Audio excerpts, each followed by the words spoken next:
If we zoom into the blonde hair of this beautiful lady, we can find the thread of hair. Each thread of hair is nearly 1 micrometer thick. Now, if we zoom in further, we can find even the dead cells which are joining or making bond with each other, and they are just holding the thread of the hair. Each dead cell is nearly 10 micrometer in diameter. Now, if I zoom in more, I can find fiber of the dead cell, that is a part that could be a part of cell wall, etc. Now, uh, if I zoom in more, I can just find the molecules of nitrogen, oxygen, carbon, or any other molecule which are actually combining and making the whole of this material called hair. Now, if we zoom into the molecules further, we can find these even smaller particles called atoms. So, as atoms are actually the fundamental units of any living being.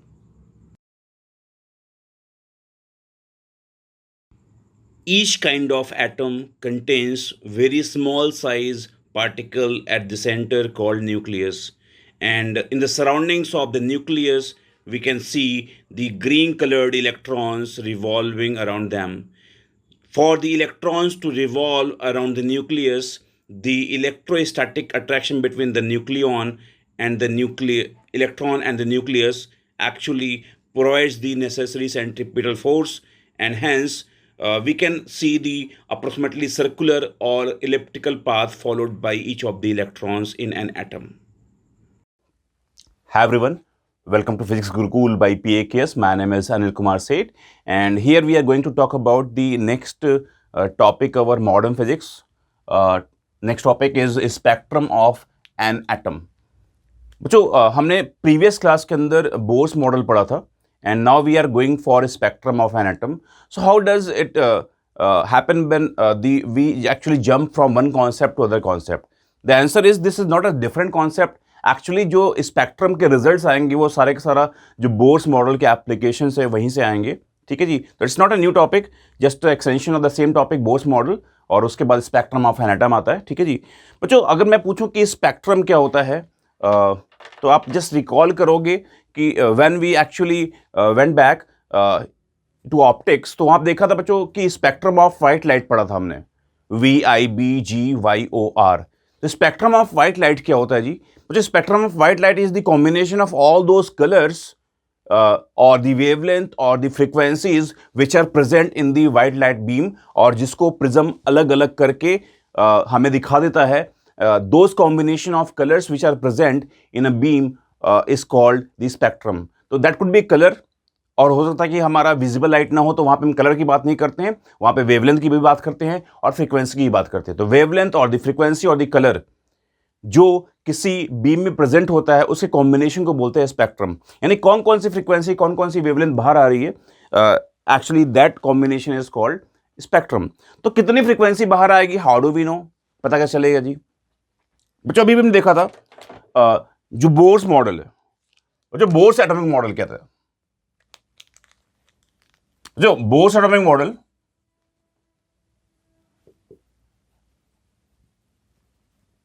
मुझे ये बोलता है हमें कि जी अगर कोई energy state है जिसका नाम है nth एनर्जी स्टेट, और दूसरा एनर्जी स्टेट है इसका नाम है mth एनर्जी स्टेट. ठीक है जी. इलेक्ट्रॉन जो कि nth एनर्जी स्टेट में बैठा हुआ है, इसके पास एनर्जी होगी En equals to E naught z square upon n square that we have studied in the previous class. And again if that electron somehow किसी वजह से बच्चा फॉल करता है लोअर एनर्जी स्टेट में, ठीक है जी, इलेक्ट्रॉन आ जाता है यहां पे, तो पहले यहां रिवॉल्व कर रहा था, अभी यहां पे रिवॉल्व करना स्टार्ट करेगा छोटे रेडियस में. ठीक है जी.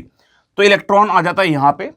अगर इलेक्ट्रॉन nth से mth एनर्जी स्टेट में आता है जी, तो इसमें से क्या निकलेगा जी, क्या निकलेगा जी? Answer is it will come release a photon. ठीक है जी. ऑफ फ्रीक्वेंसी और एनर्जी h न्यू. ठीक है जी. तो जो ये फोटोन है जो निकलता है और जो रिलीज्ड फोटोन है, बोर्स एटॉमिक मॉडल नंबर 4। तो ये क्या कहता है जी, जो रिलीज्ड फोटॉन है इसकी एनर्जी जो energy lost by the electron के बराबर होगा। तो एनर्जी ऑफ फोटॉन जो निकलता है, एनर्जी ऑफ फोटॉन वो equals to loss of total mechanical energy of electron के इक्वल होता है। एनर्जी ऑफ फोटॉन को जरा लिखा जाए तो क्या लिखेंगे जी, देखते हैं। तो आंसर इज, हम लिखेंगे एच न्यू या h c by lambda. Also this h nu is also equals to h c by lambda. I can write that h c by lambda equals to energy difference बच्चों E n minus E m. ठीक है जी बच्चों, E n minus E m करते हैं तो यहां पे ऊपर वाले चीजें न्यूमरेटर में तो कांस्टेंट सेम चल रहेंगे बच्चों। E naught will remain same, Z square will remain same, 1/n square minus 1/m square. ठीक है जी, ये हमारा एक्सप्रेशन आ रहा है बच्चों। अगर हम थोड़ा डीपली देखें, एकदम अच्छे से देखें बच्चों, तो जो ई नॉट है इसकी वैल्यू बच्चों -13.6 इलेक्ट्रॉन वोल्ट। तो जो ई नॉट एक्चुअली नेगेटिव है।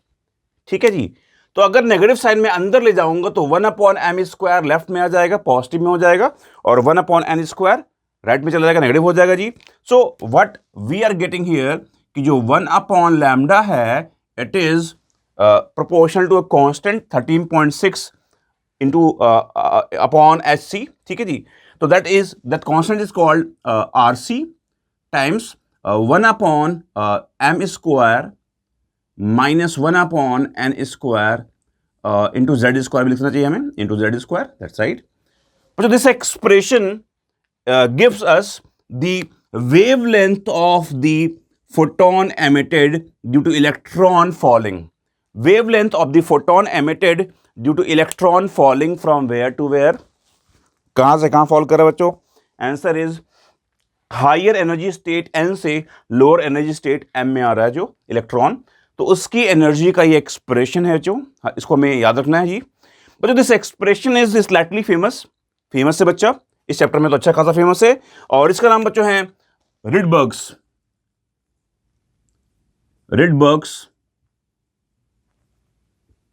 इक्वेशन।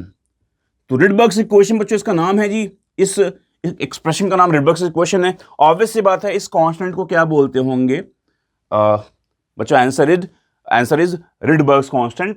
तो आरसी को बच्चों बोलते हैं रिडबर्ग्स कांस्टेंट।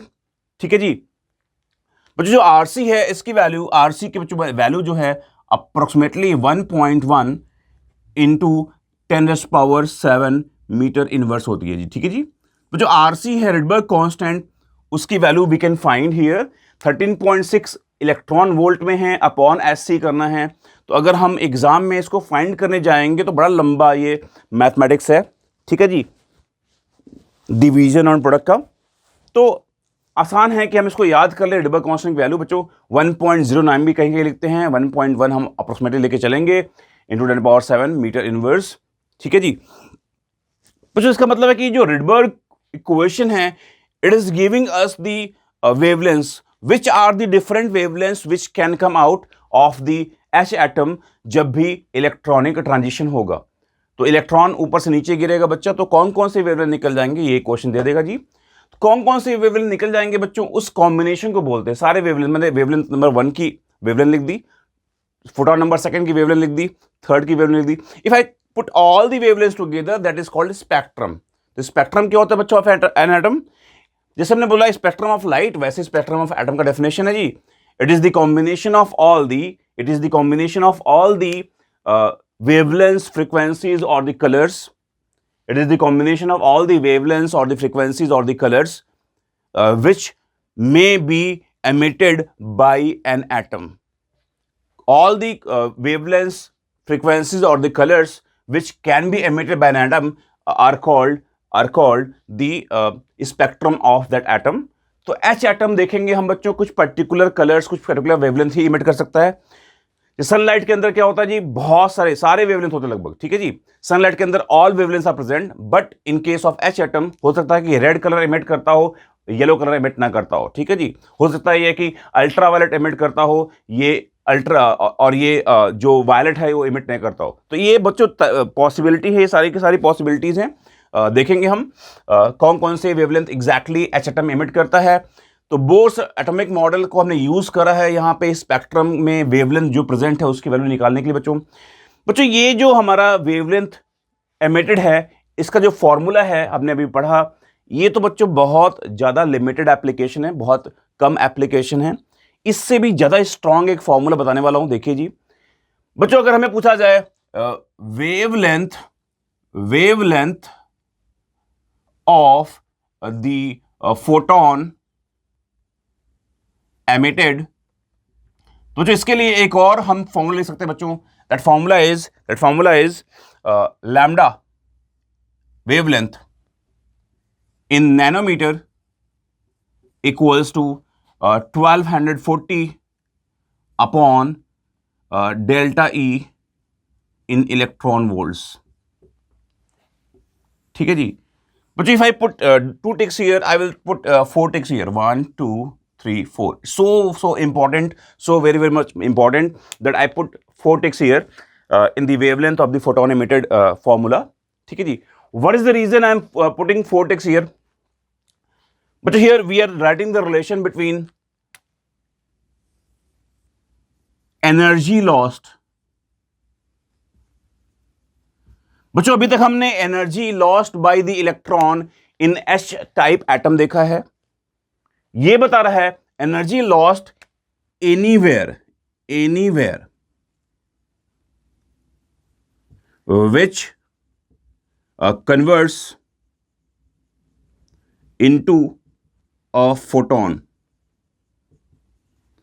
तो जो यहां पे एनर्जी का लॉस हो या फिर इलेक्ट्रॉन मल्टी इलेक्ट्रॉन एटम से टकरा जाए, या फिर मैंने हथौड़े को एक पत्थर पे मार दिया, या फिर मैंने दोनों हाथों को टकरा दिया, हर जगह पे जहां भी एनर्जी का लॉस होता है वहां पे फोटोन जनरेट होगा।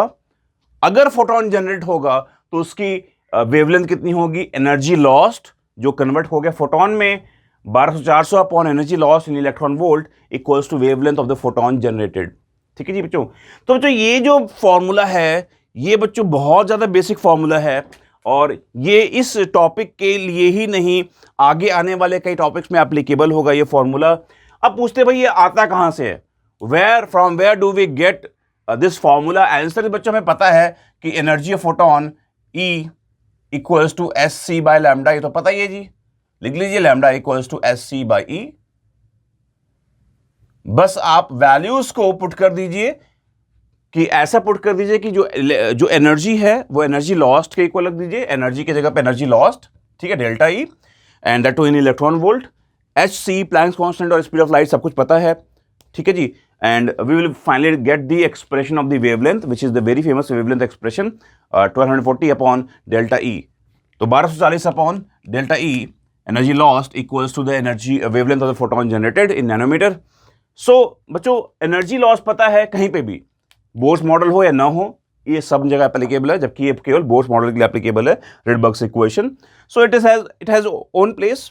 अगर बोर्स मॉडल पे ही क्वेश्चन आ गया तब तो अलग बात है कि इसी को अप्लाई कर सकते हैं या इसको भी अप्लाई कर सकते हैं, लेकिन अगर इसके अलावा कहीं और बोला गया कि इलेक्ट्रॉन ने अपनी एनर्जी का लॉस करा है, फोटोन कितनी वेवलेंथ जनरेट होगी बच्चों, तो ये हमारा अल्टीमेट जो रिजल्ट है वो है, ठीक है जी। बच्चों स्पेक्ट्रम के बारे में हम बात कर रहे हैं, स्पेक्ट्रम में जो वेवलेंथ आएंगी वो कैसे फाइंड कर पाएंगे हम, वो हम देख रहे थे, अभी तक देख लिया है हमने। We can just rub it out, बच्चों उसको रब कर देते हैं, थोड़ा सा आगे बढ़ते हैं, दैट्स राइट, ओके जी। Let us talk about the spectrum of hydrogen atom, that's right. तो जो हाइड्रोजन एटम है या फिर हीलियम एटम है या कोई भी एटम है, एटम का स्पेक्ट्रम एक्चुअली इलेक्ट्रॉन का स्पेक्ट्रम होता है बच्चा। इलेक्ट्रॉन ने कौन कौन सी एनर्जी निकाल रखी है, कौन कौन सी वेवलेंथ इलेक्ट्रॉनिक ट्रांजिशन की वजह से बाहर आता है, ऑल दो combination is actually called the atomic spectrum, but it is really actually an electronic spectrum, ठीक है जी। तो एटॉमिक स्पेक्ट्रम बच्चों इलेक्ट्रॉन की वजह से ही, जो ट्रांजिशन की वजह से एनर्जी निकलती है, that is called atomic spectrum. तो जो किसी एटम से, फॉर एग्जाम्पल एच एटम की मुझे स्पेक्ट्रम चाहिए, तो उस एच एटम को मैंने एक चैम्बर में भर देना जी, एक चैम्बर में भरना है, ठीक है जी। चैम्बर बच्चों सील है, कंडक्टिंग चैम्बर है, सील है, और एक जगह पे विंडो है, ग्लास विंडो है, ठीक है जी, ग्लास विंडो है जी, और इट्स नॉट नेट, जाली नहीं है जी, यहाँ पे ग्लास विंडो है, ग्लास है, ठीक है जी। तो एयर, हाइड्रोजन गैस बाहर निकल नहीं पा रही है। अब मैंने हीट सप्लाई करा बच्चों, अगर मैंने हीटअप करा तो हाइड्रोजन के इलेक्ट्रॉन्स भी एनर्जी आपस में टकराएंगे, एच एटम्स, ठीक है जी, और इलेक्ट्रॉन्स की कुछ इलेक्ट्रॉन्स की एनर्जी पहले से बढ़ जाएगी। जब इलेक्ट्रॉन्स की एनर्जी n = 1 से सपोज 5 में चले गए इलेक्ट्रॉन्स, और फिर वापस आते हैं 5 से 4 में या 3 में या 2 में या 1 में, तो वो जो एनर्जी बाहर निकालते हैं that is actually called the spectrum, ठीक है जी। अब हमने पूछा क्या कि भाई ये जो स्पेक्ट्रम है ऑब्टेन कैसे करते हैं? गर्म किया एच एटम को, H2 गैस को बच्चों गर्म करते हैं, डिसोसिएट होके हाइड्रोजन एटम्स बन जाते हैं, हाइड्रोजन एटम बन गए हैं जी, उसके बाद उसमें इलेक्ट्रॉनिक ट्रांजिशन होगा, इलेक्ट्रॉन लोअर एनर्जी स्टेट से हायर एनर्जी स्टेट में जाएंगे, फिर वो वापस नीचे आते समय एनर्जी को लूज करेंगे, तो हीट एनर्जी अब्जॉर्व करी और फोटॉन्स या रेडिएशंस बाहर निकाला। तो जो रेडिएशन बाहर आया एच एटम से, उसको मैंने पास कराया प्रिज्म के ऊपर। आपको पता है बच्चों, प्रिज्म ही वो डिवाइस है जो रेस को अलग अलग वेवलेंथ को या अलग अलग फ्रीक्वेंसीज को या अलग अलग कलर्स को अलग कर देता है। तो जो रेज रेडिएशंस आई बच्चों हमने प्रिज्म से पास कराई हैं, प्रिज्म से पास करने के बाद बच्चों रेज अलग हो गई। अब ये एटम कौन सा है? हाइड्रोजन एटम है, इट्स नॉट सन, ठीक है। सन में सारे कलर्स क्यों आते हैं, हाइड्रोजन एटम में सारे कलर्स क्यों नहीं आते हैं, वो हम बाद में देखेंगे, डिस्कस करेंगे। लेकिन अभी फिलहाल ये बात बच्चों क्लियर हो गई कि अगर हम देखा जाए तो कुछ ही कलर्स मिलेंगे एच एटम के अंदर, सारे कलर्स नहीं मिलेंगे, क्योंकि हमें पता है कि 1/λ = RC times Z square 1/m² - 1/n²। तो m और n के कुछ इंटीग्रल वैल्यूज होंगी, जो कॉम्बिनेशंस होंगे, उन्हीं कॉम्बिनेशंस के कुछ फाइनाइट वेवलेंथ आएगी। तो ये मैंने लेट करा जी, लेट करा है कि मान लो 2 कलर्स केवल आ रहे हैं, ठीक है जी। तो जो 2 कलर्स आ रहे हैं या 3 कलर या 5 वेवलेंथ आ रहे हैं, 10 वेवलेंथ आ रहे हैं, उन सबको बोलेंगे स्पेक्ट्रम। क्या बोलेंगे जी? इसको सबको क्या बोलेंगे जी? Spectrum, spectrum of H atom. तो हम ऐसे बोलेंगे कि विजिबल रेंज में एच एटम के अंदर केवल रेड कलर और ब्लू कलर निकलते हैं। ये बच्चों एग्जांपल है, मैं ये बता नहीं रहा हूं कि ये कलर्स निकलते हैं। There are so many colours which come out, but still there are finite number of colours which come out, infinite number of colours नहीं है जो हाइड्रोजन एटम से निकलते हैं, ठीक है जी।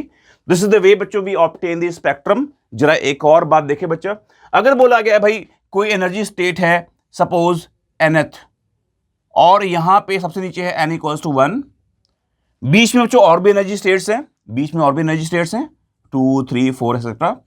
पूछा गया कोई इलेक्ट्रॉन स्टार्ट करता है, अगर nth एनर्जी स्टेट से इलेक्ट्रॉन गिरना स्टार्ट करता है, it may fall here, it may fall here, it may fall from here to here. तो बहुत सारे कॉम्बिनेशंस हैं। How many possible different number of wavelengths can be emitted by an electron falling from nth state? तो nth energy state है, ये nth shell है, इससे कोई इलेक्ट्रॉन फॉल करना स्टार्ट करता है, तो what are the different possible wavelengths बच्चा? the answer is बच्चों nc2 = n-1/2, ठीक है जी। बच्चों ये अगर आपको नहीं पता है nc2, तो आपको रिजल्ट पता होना चाहिए n-1/2, ठीक है जी। बच्चों ये रिजल्ट है किसका बच्चों, किस चीज का रिजल्ट है ये बच्चों? ये रिजल्ट अभी भी लिखा हमने, ये रिजल्ट किसके लिए बच्चों? It is the number of different photons oblique wavelengths that can be emitted by an electron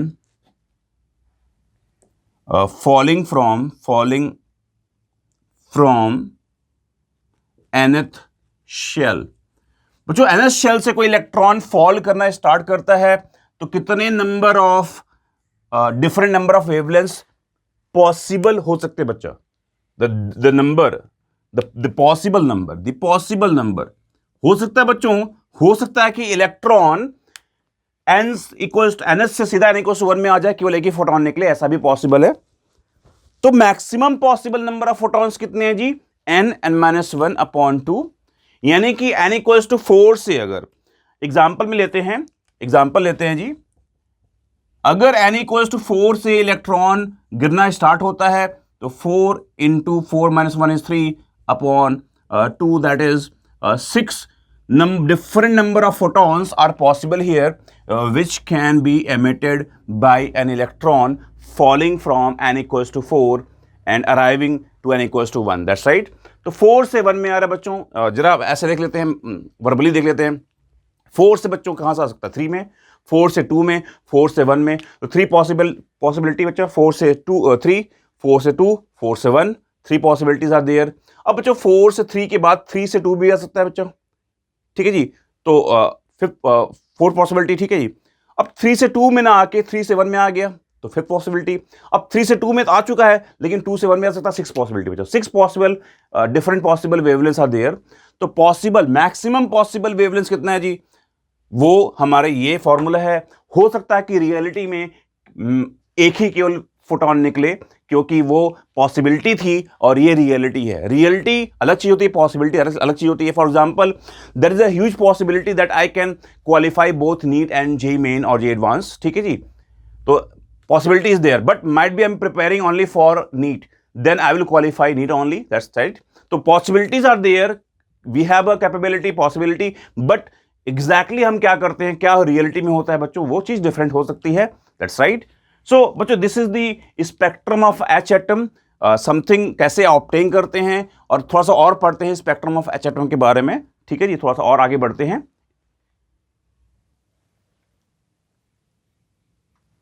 बच्चों स्पेक्ट्रम की बात करते हुए थोड़ा सा और आगे बढ़ते हैं और बात करते हैं बच्चों exact spectrum of H atom की. बच्चों एग्जाम डीपली देख रहे हैं कि जो एच एटम है उसमें से एग्जैक्टली कौन कौन से वेवलेंथ निकलते हैं, कैसे पता लगाएंगे, ठीक है जी. तो हमने बच्चों कुछ कॉलम्स बना रखे हैं यहाँ पे. इलेक्ट्रॉन फॉलिंग फ्रॉम 2, कहाँ से फॉल कर रहा है, कहाँ पे गिर रहा है, कितनी एनर्जी इसने लॉस करी है, वेवलेंथ कितना आया बच्चा फोटोन का, और the type of EM wave those we are looking at. बच्चों यहाँ देखिए, यहाँ पे मैंने एक एच एटम दिखा रखा है जिसमें z इक्वल्स टू 1 है. फर्स्ट ऑर्बिट में इलेक्ट्रॉन की स्पीड होगी बच्चा, आपको पता होगा En, energy of n's shell equals to -13.6 electron volt times z square upon n square. That expression I know. तो n equals to z equals to 1 तो हमें पुट करना ही है. n इक्वल्स टू 1 पुट करेंगे बच्चों, ये एनर्जी आएगी. 2 put करेंगे, 3 पुट करेंगे, 4 पुट करेंगे, तो अलग अलग एनर्जी आ जाएगी बच्चा, total mechanical energy of electron. Now अगर मैंने यहाँ पे एग्जांपल लिया जी, इलेक्ट्रॉन फॉल करा बच्चों 2 से 1 में, ठीक है जी. इलेक्ट्रॉन फॉल करा बच्चों 2 से 1 में. तो जो 2 से 1 में जाने में इलेक्ट्रॉन ने कितनी एनर्जी लूज करी बच्चों? पहले एनर्जी कम नेगेटिव थी, बाद में एनर्जी ज़्यादा नेगेटिव हो गई. तो लगभग बच्चों डिफरेंस आ रहा है 10.2 इलेक्ट्रॉन वोल्ट एनर्जी का लॉस हुआ बच्चों. लैम्डा नैनोमीटर में हमने देखा हुआ है, लैम्डा नैनोमीटर बच्चा, व्हाट इज दैट? तो that is equals to 1240 upon energy loss, that is 10.2 electron volt में, ठीक है जी. तो what I am getting here बच्चा, what I am getting here, wavelength लगभग कितना आ जाएगा जी? वेवलेंथ बच्चों आ जाता है हमारा 124 नैनोमीटर. That's right. 124 नैनोमीटर बच्चों. क्या कौन से टाइप की ईएम वेव हो सकती है? आपको पता होगा बच्चों, विजिबल लाइट जो होती है लगभग 380 नैनोमीटर से लेके 700 नैनोमीटर तक विजिबल लाइट होती है. 380 नैनोमीटर टू 7 नैनोमीटर बच्चों, ये विजिबल लाइट की रेंज होती है. उससे कम वेवलेंथ जो होती है अल्ट्रा वायलेट की होती है. This is ultra violet rays, UV rays जो कि बाहर निकली हुई है. तो ये वेवलेंथ बच्चों यूवी रेज की, यानी कि यूवी फोटोन बाहर निकला हुआ है, यूवी फोटोन, ठीक है जी. बच्चों अगर 3 से इलेक्ट्रॉन फॉल करता है 1 में, तो 3 से 1 के बीच में एनर्जी का डिफरेंस देख सकते हो 12.1 के आसपास है, 12.1. And in that case what is the wavelength बच्चा? Again 1240 upon 12.1, I can just put it nearly 100 nanometer. Again this is far below the 400 to 700 nanometer range and visible range. तो बच्चों ये भी हमारा अल्ट्रा वायलेट है, UV है, ठीक है जी. बच्चों ये सारे के सारे यूवी निकल रहे हैं बच्चों. इसमें जब 1 में फॉल कर रहा है इलेक्ट्रॉन किसी भी हायर ऑर्बिट से, पूछा गया भाई कि बहुत दूर से इन्फिनिटी से आते हुए इलेक्ट्रॉन 1 में फॉल करता है. बच्चों इन्फिनिटी पे अगर इलेक्ट्रॉन है जस्ट रखा हुआ है तो इसकी kinetic energy 0, potential energy 0, total mechanical energy बच्चों 0 होगी. यहाँ भी देख सकते हो, अगर इन्फिनिटी है तो एन इन्फिनिटी हो जाएगा और energy will be tending to 0. तो एनर्जी बच्चों 0 से -13.6 हो गई, तो 13.6 इलेक्ट्रॉन वोल्ट एनर्जी का लॉस हुआ। वेवलेंथ कितनी आ गई बच्चों लगभग तो 1240 upon 13.6, you can see there कितना आता है। तो we can find it here, एक बार देख लेते हैं। तो you can also see this that बच्चा, तो 1240 divide by 13.6, I am getting 91 here, तो 91 नैनोमीटर, दैट्स राइट। बच्चों पूछते हैं कि ये जो सीरीज लिमिट है, सीरीज लिमिट नाम की एक चीज होती है, सीरीज लिमिट, वो क्या है जी? तो सीरीज लिमिट क्या होती है जी? ये जो वेवलेंथ है बच्चों, ये बोलते हैं series limit. Series limit, series limit क्या होती है जी? The minimum possible wavelength that can be generated. What is series बच्चा? This series is Lyman series, Lyman series. तो व्हाट इज सीरीज बच्चा? all the wavelengths generated when an electron is falling from any higher orbit to n equals to 1. So किसी higher से n equals to 1 में आ रहा बच्चा electron, तो जो energy निकलेगी उस एनर्जी को बोलेंगे, उस फोटॉन्स को बोलेंगे, they are part of the Lyman series. तो every series actually has a certain definition, कि क्या डेफिनेशन है? लीमन सीरीज बच्चों is the combination of all the wavelengths और कलर्स और frequencies which are generated when the electron falls from any higher orbit to n equals to 1, and the photons are called Lyman series photon. Series limit क्या होती है जी? Minimum possible wavelengths that could be generated in that series. तो minimum possible wavelength कब होगा बच्चों? जब energy का loss maximum होगा। जब एनर्जी का लॉस मैक्सिमम कब होगा? जब बहुत दूर से यानी इन्फिनिटी से इलेक्ट्रॉन आ रहा है, एनर्जी 0 से कुछ एनर्जी नेगेटिव हो जा रही है, तो मैक्सिमम एनर्जी का लॉस होता है, उस केस में वेवलेंथ मिनिमम जनरेट होता है बच्चों। ये भी फिलहाल यूवी ही है, ये सीरीज लिमिट भी यूवी में ही आ रहा है जी, ठीक है जी, दैट्स राइट। बच्चों अगेन दूसरा सीरीज देख लेते हैं, जिसको बोलते हैं बामा सीरीज। बामा सीरीज डेफिनेशन क्या है जी बच्चों? Electron if it is falling from any higher orbit to n equals to 2 will be part of the radiation emitted will be part of Balmer series. The radiation emitted will be part of Balmer series if the electron is falling from any higher orbit to n equals to 2. तो definition हमें जरूर लिखने चाहिए, logic जरूर लिखना चाहिए जी, definition जरूर लिखनी चाहिए अगर हमें सीखना है तो। अगर हम चाहते हैं एक क्वेश्चन को एक तरीका सीखें, एक क्वेश्चन सीखें, एक थ्योरी सीखें और कम से कम 10-20 जगह 30 जगह अप्लाई कर लें, तो बार बार सीखना न पड़े, तो हमें जरूर से लिखना चाहिए, ठीक है जी, नोट डाउन जरूर करिए बच्चों। अब हम बात कर लेते हैं इलेक्ट्रॉन बच्चों 3 से 2 में आ गया जी। इलेक्ट्रॉन बच्चों 3 से 2 में आया अगर, ठीक है जी, तो 3 से 2 में एनर्जी का डिफरेंस कितना है जी? 3.4, 1.5, 1.9, 1.9 इलेक्ट्रॉन वोल्ट एनर्जी का लॉस हुआ, लगभग 2 मान सकते हैं। लैम्डा कितना आएगा जी? लैम्डा लगभग आएगा जी 1240/2, दैट इज 620 नैनोमीटर। तो 620 नैनोमीटर क्या विजिबल रेंज में लाई करता है? Answer is yes. ये बच्चों विजिबल का पार्ट है, विजिबल का पार्ट है, ठीक है जी, विजिबल रेंज का पार्ट है, ये विजिबल लाइट है, क्योंकि visible light is having the range of 380 nanometer to 700 nanometer. इसके रेंज के अंदर जो भी वेवलेंथ आएगी वो विजिबल लाइट का पार्ट होगी। तो पूछना कि क्या अगर 4 से 2 में इलेक्ट्रॉन आता है तो I can find the wavelength. पूछते बच्चों सीरीज लिमिट क्या होगी? सीरीज लिमिट क्या होगी जब इन्फिनिटी से 2 में आता है जी? सीरीज लिमिट क्या होगी? बामर सीरीज की सीरीज लिमिट कितनी होगी, क्या होगी? That we have to find here. You try to find बच्चा बामर सीरीज की सीरीज लिमिट क्या होगी, ट्राई करिए इसको फाइंड करने का, दैट्स राइट। तो एक बार देखिएगा,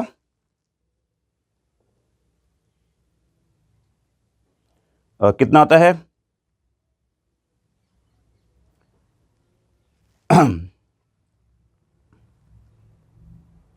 तो जो आई थिंक आपने देख लिया होगा, सोच लिया होगा कितना होएगा। ओके तो देखते हैं बच्चों यहां पे। तो बच्चों इन्फिनिटी से आ रहा है यहां पे, तो एनर्जी का लॉस होगा बच्चों, जो भी एनर्जी नेगेटिव है -3.4 इलेक्ट्रॉन वोल्ट एनर्जी का लॉस हुआ। पहले थी इन्फिनिटी पे 0 एनर्जी, अभी है माइनस नेगेटिव एनर्जी, तो 3.4 इलेक्ट्रॉन वोल्ट एनर्जी का लॉस हुआ जी। वेवलेंथ कितना आएगा बच्चों यहाँ पे? वेवलेंथ कितना आएगा? लैम्डा इक्वल्स टू बच्चों क्या आएगा लगभग, देख लीजिए एक बार, बच्चों ये आता है हमारे ख्याल से, मेरे ख्याल से बच्चों 364 nanometer, that's right, 364 nanometer is the wavelength बच्चों generated. So series limit of Balmer series, that was series limit of Lyman series, and this is series limit of Balmer series. बच्चों series limit of Barmer series ये है बच्चों। अब बात ये है, दिक्कत ये है कि क्या ये विजिबल रेंज में लाई कर रहा है? Answer is no. This is lying in बच्चा, this is lying in which range? It is ultra violet बच्चा, यूवी अल्ट्रा वायलेट। आपको पता होगा विजिबल रेंज बच्चों 380 नैनोमीटर से लेके 700 नैनोमीटर तक होती है।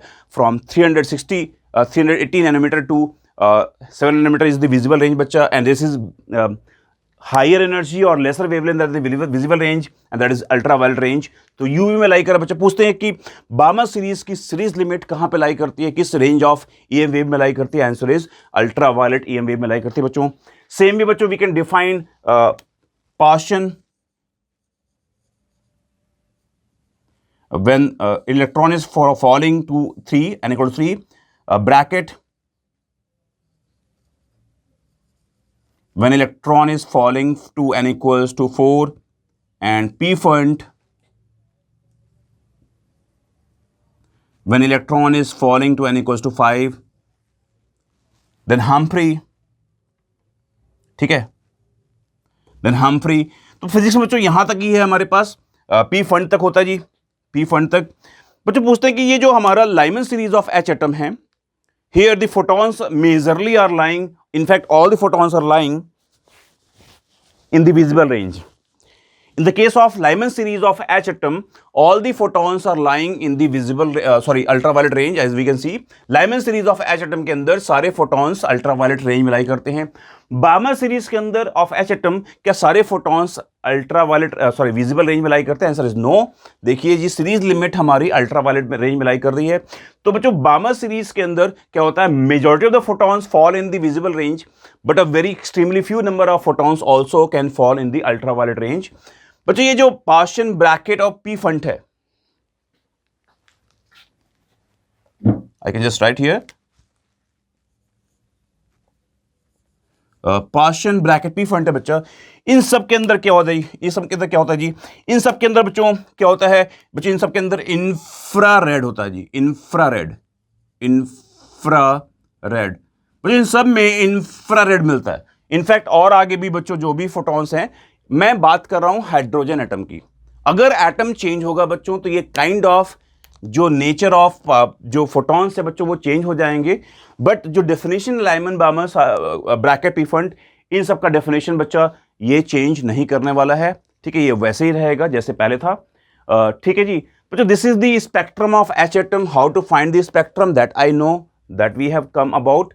किसी और एटम की बात अगर कर ली जाए तो उसमें फॉर्मूला क्या लगाएंगे वो भी हमने देख लिया जी, ठीक है बच्चों। Thank you all for listening to physics Gurukul and join it if you have not join physics Gurukul just to streamline your studies. अगर आप चाहते हो फोकस्ड स्टडी, अगर आप चाहते हो कि डिट्टो इतना ही जितना चाहिए उतना ही पढ़ना, अगर आप चाहते हो कि डेविएट ना होना, अगर आप चाहते हो टू बी गाइडेड, अगर आप चाहते हो कि आपको हमेशा गाइड करा जाए, कोई बताने वाला हो आपको किस रास्ते से चलना है बच्चों, तो फिजिक्स गुरुकुल ज्वाइन करो और अपने जो भी टारगेट है बच्चों उसको अचीव करो। You will definitely achieve it.